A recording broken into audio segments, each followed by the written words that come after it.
মুসলমানদের সাথে একবার রোম সাম্রাজ্যের রিয়াসের একটা সহযুদ্ধ হয়। আমি খালি আমার এই 4 নম্বরের কথার উপরে দলিল দিচ্ছি। আমি ভালো মৃত্যু লাভের উপায় 2 নম্বর পয়েন্টের 4 নম্বর স্টার পয়েন্ট বলছি। এখনো পয়েন্ট বাকি 3টা। কয়টা? 2 নম্বর বলছি। হযরত ওমরের আমলে রোম সাম্রাজ্যের সাথে মুসলমানদের যুদ্ধ হয়। সেই যুদ্ধে মুসলমানের সংখ্যা 3000, কাফেরদের 1 লক্ষ।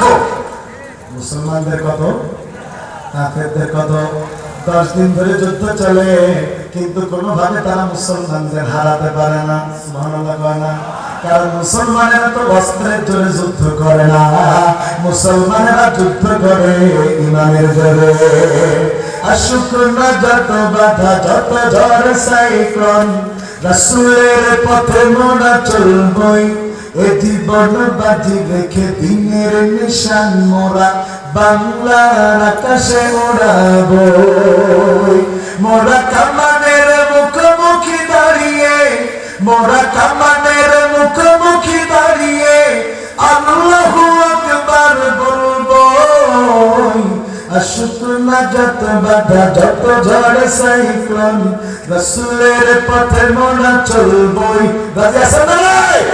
10 দিন ধরে যুদ্ধ হচ্ছে, মুসলমানদের হারাতে পারছে। বাচ্চা ভর্তি 3টা ক্রম। আমাদের অস্ত্র বেশি, সৈনিক বেশি, খাদ্য বেশি, ঘোড়া বেশি। আবার যেন আমাদের সৈন্যরা মনোবল হারিয়ে না ফেলে, সেই জন্য নর্তকী এনেছি।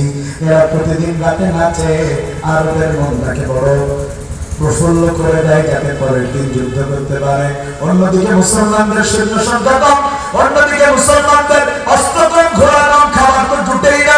তারপরেও কেন মুসলমানদের হারানো যায় না? গোয়েন্দা সংস্থার লোক পাঠানো হয়েছে।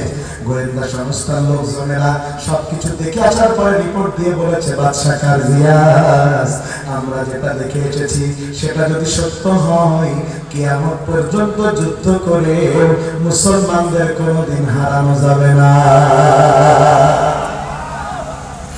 বাচ্চারা দিয়ে বলে, কি দেখেছ?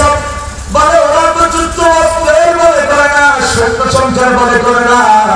ওরা সারাদিন যুদ্ধ করে রোজা রেখে একটা খেজুরের অর্ধেক খায়া আর একটা খেজুরের অর্ধেক দিয়া তারা ইফতারি করে। তাদের শরীরে তো শক্তি থাকার কথা না, কিন্তু ওরা সারাদিন যুদ্ধ করে আসার পরে সারাটা রাত জারি নামাজে সেজদা দিয়ে কাটায় দেয়।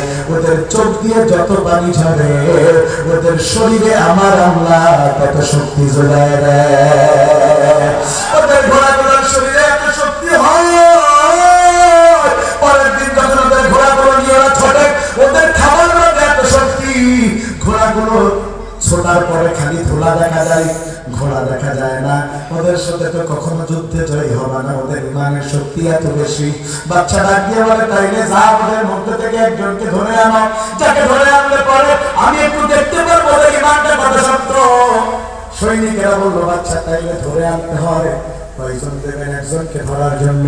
বাচ্চা ডাক দিয়ে বলছে, একজনকে ধরার জন্য 20 জন মতো গেলে কি হবে না? সৈনিকরা বলতেছে, বাচ্চা তাহলে তুমি যাও,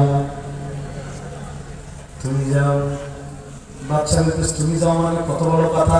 বলছে, 20 জন যাবো মরতে, যদি একবার কেউ দেখে তাহলে নারাই তাকবীর বলবে, একটা বাড়ি আসতে পারবো না।